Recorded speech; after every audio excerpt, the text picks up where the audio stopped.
And we're back with some more oxygen not included. And today I thought we'd do just a little bit of diamond melting. It's been a while. Well, I've only ever melted diamond once, and considering I don't think a lot of people melt diamond using in-game mechanics, it's pretty rare. So I thought we'd just stop and do this bit, and then we'll skip forward to the actual rocket design. For now, though, what we need is an awful lot of very, very, very hot uranium. Right now, it's on the cusp of hitting boiling point, the point where it would actually cause us problems to boil anymore. It can go up to 4,131.9 C. And if we have fed this the right material, we should just about hit that when we put this gold amalgam through it. Here we go. Now, let's see. There it is down there. That's the stuff they're actually working on. That should max out at just about where we want. Hey, perfect. 4132. That just, that's actually a tiny bit over, but you do get about 2 degrees of latitude with this stuff. So while we are technically at vaporization point, we're not really there. Oh, and this is just basically feeding back into the input in insulated pipes made of ceramic to stop everything from melting. You can't put this through radiant pipes. Tungsten pipes melt instantly the moment they hit, 3,421 degrees. You need to use insulated pipes, otherwise it just will not work. Anyway, with that run through there, that should take us up to close enough to the absolute maximum temperature we can get. Then all we do, once we've got all 800 kilos there, is we are going to empty storage. We're going to take all of that 800 kilos of boiling hot uranium and just drop it onto the airflow tab. Since it's in a vacuum, no heat transfer, easy peasy. Now, anyone else want to show up at any point? Actually, one second, how much steel is here? There is 4.6 tons of steel. I'm actually surprised there's that much still there. Oh, there we go. There's the liquid uranium. Perfect. And this was recommended in the comments. Just move it. Before, I would use a bottle emptier and just pour the stuff on, but you don't need to. You can just move all of the stuff there, and then it should transfer heat. Okay, we'll just wait until one of the Duplicants decides to actually move it. Alright, here we go. Now, let's maybe slow this down a bit. Yeah, it's transferring the heat.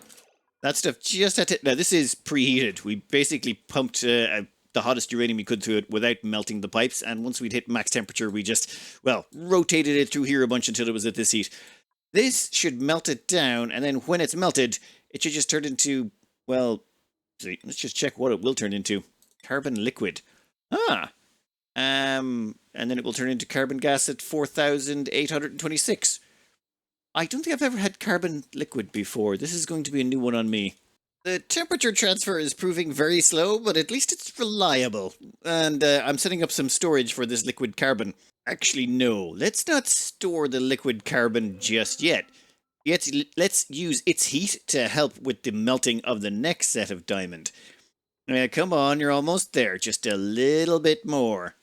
And here we go. Seriously? You're way over the limit. How are you not melting? This makes no sense to me. Oh, it won't state change because it needs a gas or something to interact with. Oh, damn. How are we going to manage that? Oh, yeah, save and reload. Simple, simple. So basically, when it comes to state changes with stuff, unless they interact with another element, and it seems like usually a gas, liquid, something like that, they won't state change. It's one of the reasons you can have a sudden spike in a whole bunch of dirt suddenly piling out of one of your dirt cookers because it didn't state change, and then when you saved and reloaded the game updates, and then it will state change on a reload. Right. Okay, game's still thinking about loading. How are you looking? Now you should state change. Yep, there it is, carbon liquid 100 kilos. So we'll just slowly play that forward, and boom, exit. What do you mean there's too much liquid? There's only... how is there 200 kilos of carbon? There was only 100 never mind. We will move you to there. That's unfortunately going to exchange a whole bunch of heat with that carbon liquid, and I was hoping to be able to mop that up. I think we'll have to spread that out some more. Yeah. So we'll put those there. We can delete that airflow tile. That should drop it to 100 kilos per tile, and then we can mop it. Now we'll have this guy do the same thing. Yeah. It was that one. Oh, actually this steel is going to melt the moment we deconstruct it. It'll turn into debris. I don't think there's any way around that, is there? Because we could do this, and then build an airflow tile there, forcing it up. So we'd want to get rid of that pipe there. You know what? I think we might be able to do that. So we stick that in there. Oh, damn it. The steel chilled that down an awful lot. But on the bright side, we can at least mop it up now. Okay, then. We can then use that to... Actually, wait, no, its temperature's been so reduced, there's no point. And it's solidified into refined carbon. Well, that's just wonderful. Well, this guy's about ready to phase change again, and I'm not introducing any gas into stuff with this much heat, so I think it's time we say to save and reload shortly. Unless you really just, you don't? No. I was really hoping it would actually phase change. Never mind, save, reload again. And same again. I think we're good at it. It bugs out, and we end up with 200 kilos. Yep, same again. Alright, we'll just move this. I'm not even going to try and claim back the refined carbon. It's too much effort. No, it's just it cools too much. And I need them to move that as quickly as possible. In fact, let's make that a high priority. I want that done immediately. Come on, come on. It's just the more heat it loses, the more likely we are to unable to melt the last one. I've been advised we can melt the last one because this door is magical and can never melt, which is good. Full disclosure, I've had to reload because I accidentally melted this gas port and it bricked the save, so the game wouldn't allow me to continue with it. Like, it wouldn't allow me to load up once this gas port was melted. So that has been confirmed. Don't ever melt the gas or liquid ports on these things. It just will not work anymore. And that liquid carbon can just... Actually... Oh no, I can't drop it down. Actually, maybe I could. I need to find some way to reclaim this liquefied carbon. But anyway, yeah, we should hopefully have enough heat to melt these things. You see, we got to heat them up to 3,926, and our liquid uranium is already down to 4,680, or 4,067. So we might run a bit short on heat, but I think we got both of these. We don't really need this refined carbon, but I would like to capture it if possible. Okay, there's just no real way to do this without exposing some steel to it. If we deconstruct this tile, then the liquid refined carbon should roll down here. It might immediately melt that steel or cause us problems. Another option, I could probably try replacing that with a liquid or with a mesh tile, and then the liquid would flow through, but then it would probably melt whatever tile we made it out of. Mesh tiles can only be made, well, I mean, tungsten? Actually, you can't even make it out of tungsten. Yeah, no, anything we make it out of would melt instantly. So the trick will be to try and catch this stuff immediately. Someone move that. Will you grab it? What's your current... No. You know what? We'll just make it a massive priority and hopefully someone will grab it. And then we can start some mop commands. Oh, actually, massively important mop commands. Anyone? Yeah, I don't think that's going to work, is it? Yeah, immediately turned into refined carbon. Oh well. We tried. We ended up with 35.7 grams of carbon. For this next attempt, what we've done is we've already widened it out to 2 tiles, so we don't have to make any changes after the fact. Maybe we can get ourselves a little bit more carbon, refined carbon. I don't even need it, I just want to have liquid carbon because... Well, that definitely looks more promising. We got 50 kilos there, 50 kilos there, and that's probably going to melt when we hit this play button. And... liquid carbon. Perfect! Now the problem is, how do we mop it up without it, solidifying? The duplicant's going to have to step in it, and when they do, that stuff is probably going to solidify really quick, so unless they mop it super quick, we're going to end up with just more blobs of carbon. Yeah, we'll find out in a moment. Well, that's 200 kilos of liquid carbon, which we have no use for. Maybe we can find some use for it. It just seems like it's freezing to evaporation, but I suppose we could use it as a coolant in a metal refinery, though I'm not sure there would be a point. It's specifically... We'll figure something out. Actually, now that we have this tiny amount of carbon over here, we can move it over to this section, and when we release it, it should allow temperature exchange... Well, not temperature exchange. What it'll mean is there's actually a medium touching the rocket window or the glass, and then it should instantly melt the moment it hits temperature and collapse. And we should end up with 200 kilos, we should end up at 100 kilos. Well, let's say, once it hits temperature, that's going to take a while, and it's going to be a little bit slower this time around because our uranium is a little bit colder than it was before, but I think we should still have enough temperature to melt this sucker. So this time around, we'll try something just a little different. We'll grab that liquid carbon and we'll just empty it. That should give it something to interact with, and that should mean the rocket window should melt without us having to restart the PC, and at the same time, I think that should just leave us with 100 kilos instead of giving us that weird glitch which gave us 200 kilos. Oh, wait, yeah, no one can get in there to open it. My bad. Well... that was a gloriously stupid mess. God damn it. So, let's just pour some liquid refined carbon on this. That should give it enough temperature change for it to pop over the edge. Come on, just allow us like a little bit of regular carbon melting so I don't have to save and reload the game again. Anyone want to get on that? Anyone? Okay, Alexander's on the way. Okay, that's a weird place to do it, but I'm actually kind of glad you did it that way. All we need is a drop. Here we go. Tiny bit of carbon, drop down on it, and then we can just turn that off. Perfect! See? Easy peasy. And that gives us all the liquid carbon. Actually, that gives us even more liquid carbon to play with. Nice! And the door is still perfectly cool. Alright, let's sweep all this stuff up. Time to go to a test map and design the rocket we want. This is sort of the result of the new nuclear reactor design. I don't say it's new so much as slightly modified. Taking inspiration from some of the saves that were sent in, I decided to rip out one of the steam turbines. Now, this will mean we're wasting some steam and things will get a little bit hotter than 200 degrees here. But we were only generating about an extra 750 watts with some of the end turbines. This is still coming up to heat. So we're losing about 750 watts, but we gain a bunch of space over here, and I think that would be useful for us. Also, one second. Control F so we can see the entire screen. It just shows you that the rockets are basically just surrounded by neutronium. Every rocket you build just is inside a neutronium rectangle. And this is my test map where I've been building. Like, this is the old design over here. Anyway, this is what I'm thinking about for nuclear reactor designs. And then we've got to stick duplicants on top of that. Alright, for this, we need to hold 16 duplicants. And I'm thinking, let's just put in the atmosuit docks. If we can put in 16 atmosuit docks, that would be very useful to us. 16 atmosuit docks can just about be squeezed in there. I think, actually, that might be the entire physical limit. Well, theoretically, actually, your duplicants could walk up. No, I think that's actually as good as it's ever going to get. And we should leave some way to get down into the bottom section down here. Then we need a dining area. Basically, the list of things you really want are 16 atmosuit docks, 16 dining tables, oxygen production for 16 duplicants, which is going to be 2 oxygen production facilities or 2 electrolyzers, 16 beds, a deep freeze or some sort of food storage, maybe berries. Well, we definitely have to go with deep freeze because we've with lots of burgers. You're also going to need CO2 removal, potentially a grill, an atmosuit repair.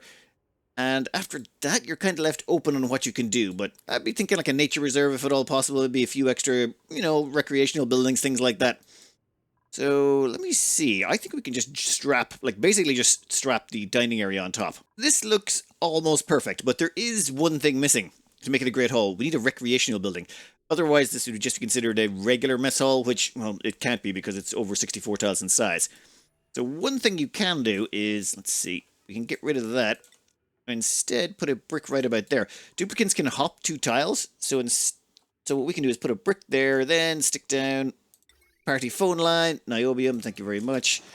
And that, yep, that should be a great hall. Now let's just check. I think it's Control F2. We can spawn in a duplicant. Hello. I'd like you to move to up there. And they can hop all the way up to the top. Saves us a bunch of effort and time with ladders. And allows us to stick in a party phone line.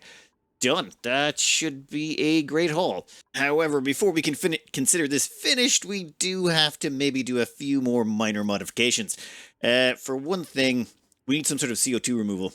That is sort of it's a prime thing you need, and I'm not sure how we're going to fit it in here. We need to stick in a miniature gas pump. Problem is, if we put a miniature gas pump in this room, it will stop it being a great haul. There's always these little rules you have to obey with these things. So if we chuck that in there, stops being a great haul because it has industrial machinery. Mini gas pump is counted as industrial machinery. Duplicants only exhale 2 grams of carbon dioxide. So assuming we've got 16 duplicants, 2 grams per duplicant, that's 32 grams, meaning a mini gas pump will be able to take out all the CO2. We'll probably need a second one over here on the grounds that there's no way to let the gases through. Suppose actually, nope. Let's see, how are we going to fit this in? I also want to put in a liquid lock to basically make sure this is a vacuum sealed area. So, 1 minute. Well, this is the terrible, terrible plan I've come up with. It's not great by any means, but it should at least give us a start on this. So, we have a blob of liquid naphtha right there. That should keep any of the gases from in here from escaping out. But all the carbon dioxide should slowly end up in this corner. We might have to put in some airflow tiles here. Well, we will have to put in airflow tiles and things, but we'll worry about that in a minute. Now, I filled up this area with 2 kilos of oxygen per tile, and we've stuck in a carbon dioxide blob as well. Then what we can do is conductive copper wire, hook that up. Now, we're just using DIY generators for now, or dev generators. Now, this will start the pumping. Is that actually going to work, or do I have to turn the other end? Ah, perfect. Alright, so this starts grabbing gas out of here. And then that gas gets dumped into this pipe. The pipe goes up here. And when it goes by this section, if it's oxygen, it gets dumped back into the room. If it's carbon dioxide, it keeps on going. Now, where we output this and dump it, that could change over time. But I do want to keep it very clear of these atmosuit docks. We're going to try and double load these atmosuit docks for any oxygen loading. So, yeah, something like that. That actually should work. And that'll filter out all the carbon dioxide from the system. That also gives us access to down here. We will have to put in ladders and stuff. Just consider everything in here temporary below that block.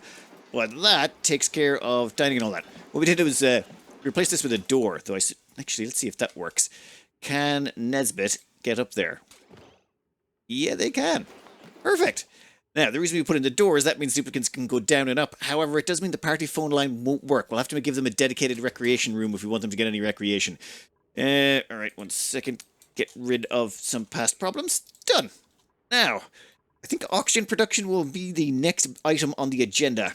This is going to be awkward. We're going to go with a submerged electrolyzer design. The thing is, you need 1 tile for the hydrogen to go out and 1 tile for the oxygen to go out. Now, you can reverse those if needs be.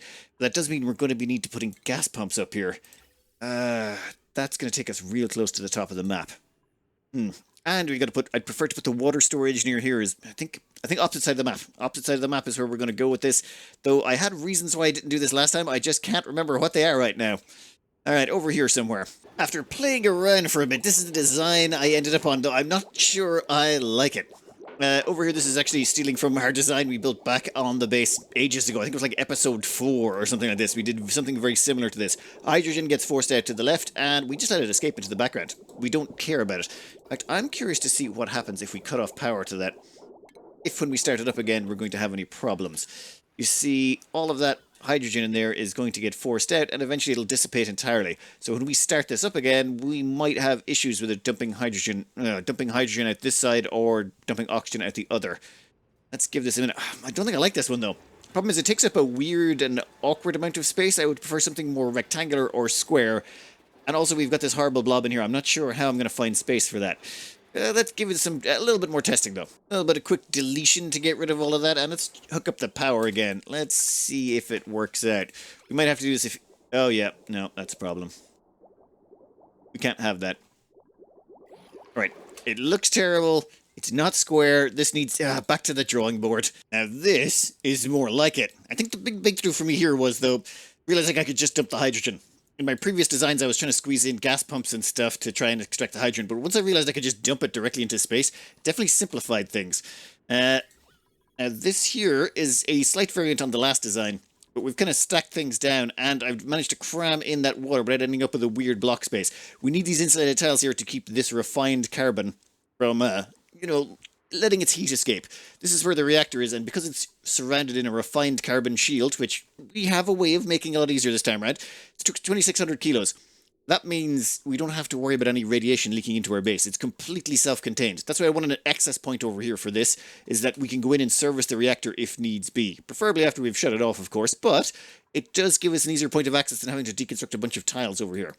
At the same time, we can just mount the water on top, and yeah, that seems to work out perfectly. All right, now, the big question is, once the water gets up there, will the hydrogen go straight out the top? Yeah, hydrogen prefers to go out the top, so we should be able to stop and start this a bunch of times, and it shouldn't make any difference. Switch to above, please. And yeah, they turn off. Hydrogen dissipates into the wonderful vacuum of space. Then we turn it on again. Turn it off again. I have tested this a bunch of times, and yep, it works great. If the temperature is below 2... Yep, we can turn these on and off, and we don't have to worry about it overpressurizing. And as well as that, this all worked out perfectly high enough that we can fit in 2 atmo sensors, which is exactly what we need. This one says if there's less than 20 kgs of oxygen pressure in here, turn on. And this one says if there's over 15 kgs of oxygen pressure here, turn on. That way the gas pumps only turn on when there's oxygen in here. We don't want them sucking out all the oxygen. If they did, and they theoretically could, this thing can only produce about... 1700, 1.7 kilos of oxygen per second. This can suck out 2. So we could theoretically drain this whole thing dry, which would cause issues for priming. But for now, this works out. Yeah, that's nice and neat. This stuff here is just temporary for the time being. But that gives us a nice square location. All right, then all we need is what? Oh, food storage. Well, there's no food storage. Well, we could put food storage over here or over here. Oh, it depends where you want to put the kitchen. And I'm pretty sure we're going to be putting in the shovel farm in here. Or, well, the shovel storage for the wild shovels. We won't be running any tame ones. Though that was very tempting. Well, first problems. I was thinking about sticking it over here. And then I realized there's no CO2 extraction. We also need a CO2 pump over here because, well, this is down in a dip. All the, like, unless I suppose we could replace that tile with airflow. But then still you're going to end up with CO2 collecting down here and duplicants holding their breath and causing all sorts of problems. I think this is all going to have to go. Yeah, no, there's just no way that's going to work. And instead, what we'll do is we'll put it over here. I have already ripped out the liquid storage tank, and I'm thinking a little bit of modifications here, and we want to allow access in here. Access to reactor granted. Now, of course, the duplicants won't be wearing Atmos suits if they try and get in here, so we're going to restrict access for now. But let's see how Otto is doing. What's your navigation like? Yeah, perfect. In fact, actually, let's teleport you a bit. No. No, that's not good. Sometimes they can get in through the top. Let's see what your navigation is now. Ah, okay, now you can't get through. This is handy to look up the navigation occasionally just to make sure that they're not going to wander through your doors at some point. I've had awful problems in the past with putting in doors where they can get access to the top of them because somehow these things don't work right. You can also put it on lock to make sure no one can ever get through there. That's usually safer. But this would only be opened when we're going into some sort of servicing, and we want to make sure there's nothing on the opposite side of the door that people could grab. As for this ladder system, you really don't want to be using ladder segments if you can avoid it. It's just ladder segments are sort of a waste of time. This door serves two purposes. One, it allows people access to move up and down, and two, it separates, well, this room from this gas pump to stop it from destroying the room bonus. So generally, you kind of want to go with doors or blocks or stuff you can, having something like, say, this, where you'd have, say, something on top of this, and then people can, or duplicants can hop up onto this block above it, and then they can hop onto the block above that, and that kind of thing. It allows you to stack stuff on top of each other while still giving them access. However, for now, we're just going to go with ladders. And when it came to doing the food storage, I was thinking, this place is already a vacuum, so... Well, initially I was going to do something like this, where we'd have a liquid blob to protect it off and, to keep the coal trapped in here. I say we just, well, put the food there. We drop the food right on top of this. It'll be in a vacuum. We'll freeze this metal tile down to like -60 or something, and any food that gets put on it will start to freeze. Done. Downside, duplicants will have to come down here to grab their food and stand in the napta, giving them soggy feet. So we'll probably put some carpet tiles through here to help reduce stress and things like that. Especially, oh yeah, we can put carpet tiles under their feet here. That should completely counteract any stress debuffs they get from that. Except in a few places. Problem will be, we are going to have to put in some airflow tiles through here, so some duplicants are going to get that bonus, but we can worry about that later. Now we just got to stick in some way of cooling that down. So that looks about right. Oh, and we're making that out of depleted uranium because it gives off a little bit of radiation, which means it helps decontaminate the food. You can see that little radiation cone around it. It's just we've got so much plastic between the top of the map and it, no radiation's getting through, and we've managed to insulate the reactor enough that also no rads are getting through. This is not super necessary, it's just one of those safety things I do. Reason being, once the food is deep frozen, all the germs are going to die anyway, so who cares? This is not the cleanest design. I don't like how... I may have to change the piping of the gases later, but for now, this will suffice. Oh, and spawner. Give me a spawner for a second. Let's grab some barbecue, and let's check 4 of them on there. How long will it take for you to decrease in temperature? Yeah, plenty of time. So this means any food we make should freeze fast enough. As well as that, once the food starts to freeze, any extra stuff you add on sort of, it evens out the temperature. So once the first few pieces start to deep freeze, it means anything else you add after that should be grand. In fact, we could turn down the temperature even more, but as far as I'm aware, it doesn't really speed up the temperature change for the barbecue. Let's give this another... Yep, refrigerated. And soon it'll be down to deep freeze. This stuff is already down to -26. It's got 97% fresh, and since it's deep frozen and in a sterile environment, there's just... it won't go off anymore. It's completely frozen. Alright, just if we spawn in one more piece... it should merge with the last piece, and okay, it drives up the temperature a bit, but it basically means the new stuff is instantly deep frozen. Then it forms a stack, and then it happens to the next stack again and again and again. Alright, perfect. Downside is we are going to end up with food going off. Duplicants will go up to eat it, and then they'll end up running away from their food and dropping some on the floor. But with good management of the schedules, we should be able to minimize that. Alright, and most of the things, we're going to be sending them with about 1,000 cycles worth of food with them, so they shouldn't have to worry about the stuff they're going to be cooking on the way. Alright, bedrooms. We need 16 beds. Turns out squeezing in 16 beds, not really as hard as I thought it was going to be. They actually fit perfectly all in here. I think this is the first time I found a use for these ladder beds. Normally you just, well, you see, here is 5 regular cots just in a room you stick together. And it takes 12 by 4 bricks to keep it in there. And here's the same thing, but just vertically with these beds, and it still takes up 4 by 12. You're still using the same amount of wall segments. It doesn't really save you any room. The only way you can save room on these is if you actually have these stacked side by side. Once you start stacking them in a room in any sort of grid pattern, either a square or rectangle, you start saving space. That's the only time. So for example, this takes about 36 blocks to wall this in all the way around, whereas this one only takes 28? Yeah, about 28 blocks to wall this one in. So that's the only way you save, is when you can stack them into a room like this. And this is the maximum size barracks you can have. So this is a maximum size of 64 tiles. This is 64 tiles, and it's perfectly rectangular, and it's even jammed up against a wall. So this is the most space saving you can possibly have. Everyone is going to have disturbed sleep, though. Because, yeah, the moment someone... let's actually have this guy walk through here. Come on, Turner. And every time they walk through here, they sort of bounce on the... maybe they've switched that. How about if you go over there? Ah! Okay, so long as... Oh, it's still going to be too weird. Trying to organize this so that people don't walk across other people's bunks and bounce to the bunks when they're on them. Not a chance. But anyway, that is why this is so useful. And yes, I am also stealing this idea from some of the bases that have been sent in. This has been some good stealing, I must admit. So I have spent far too long trying to figure out what to do with the last of the space. I'm thinking wind tunnel? Vertical wind tunnel seems like... These duplicants are going to be trapped on long missions and stuff. We need to give them some entertainment here. So yeah. Vertical wind tunnel seems like a good choice.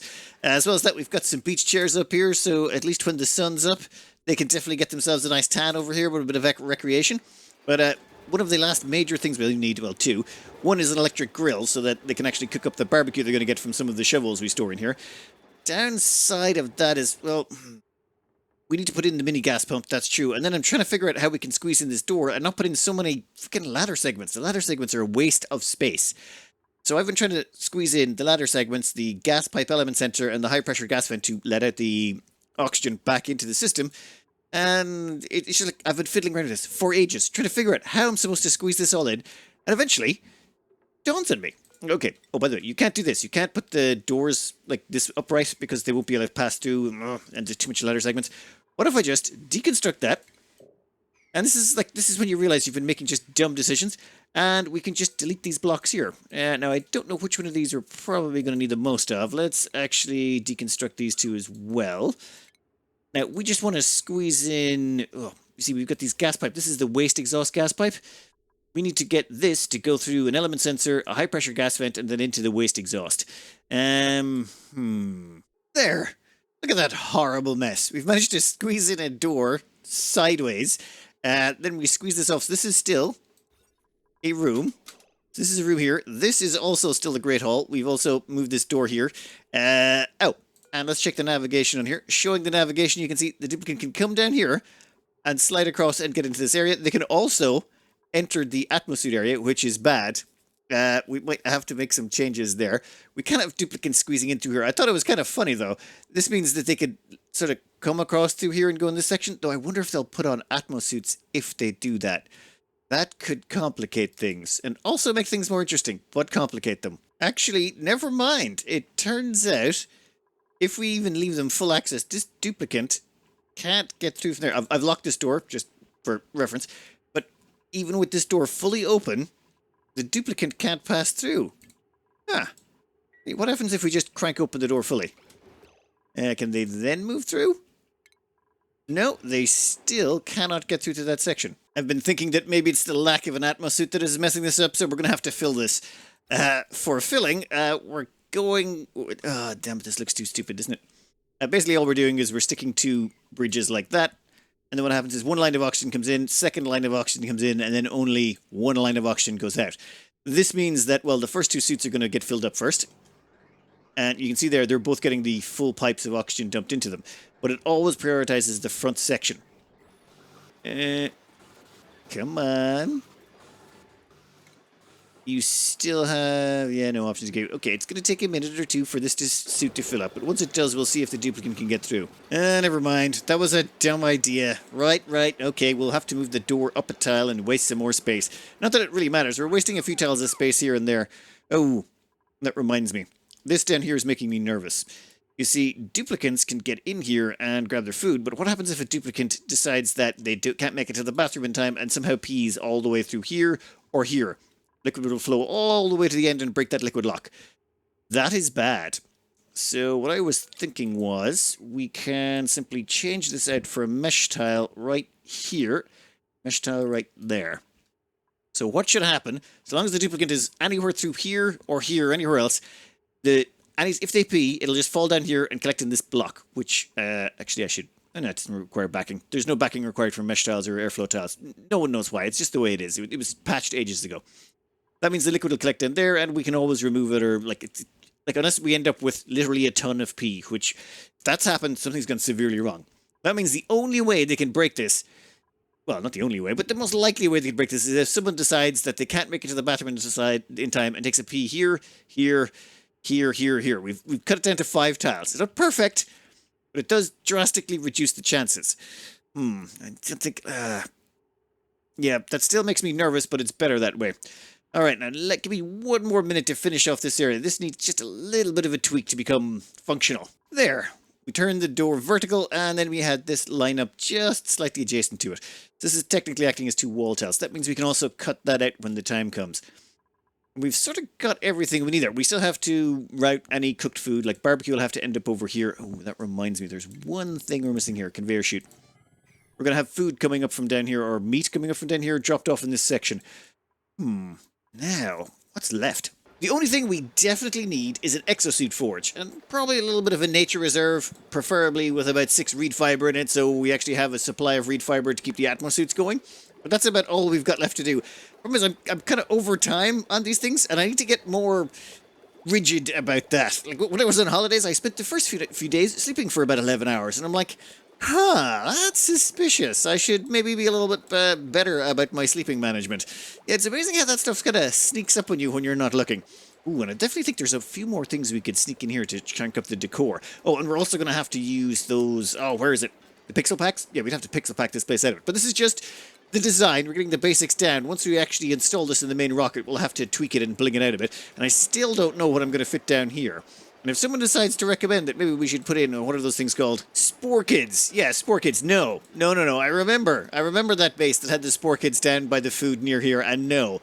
Just no, I'm not putting in dangerous zombie spores, even if it is sealed behind a liquid lock. That way lies insanity. Though I do wonder what we could fit in here. Oh, and we do need a sauna as well. That's one thing we're missing.